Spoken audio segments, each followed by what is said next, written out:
Семья Потоловых, которая проживает в Усинске, награждена орденом «Родительская слава». Указ об этом подписал президент Владимир Путин. Супругов Александра и Юлию наградили за заслуги в укреплении института семьи. За 31 год они сумели воспитать и поднять на ноги 11 детей. Наши коллеги из газеты «Усинская новь» 2 года назад посвятили Потоловым очерк, в котором рассказали, что первой у них появилась дочь Ирина. Спустя год сын Илья. Затем Анна, близнецы Павел, Иаков, Лилия, Иосиф, Руфь, Александр, Юлия и Даниил. Сам глава семейства трудится на местном водоканале, супруга санитаркой в отделении скорой помощи. Старшие дети уже работают, остальные учатся в общеобразовательных организациях Усинска. Активно занимаются искусством и спортом.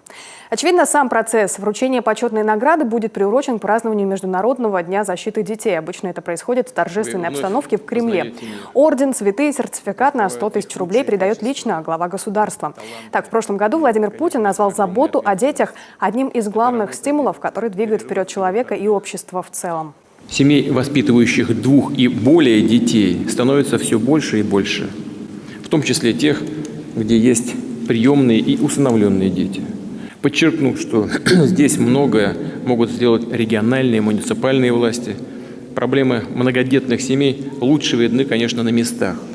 Их нужно чувствовать, понимать и стремиться помочь, в том числе и в решении всех жизненных, насущных проблем, жилищных в том числе. Всегда можно найти выход, если предметно заниматься проблемами.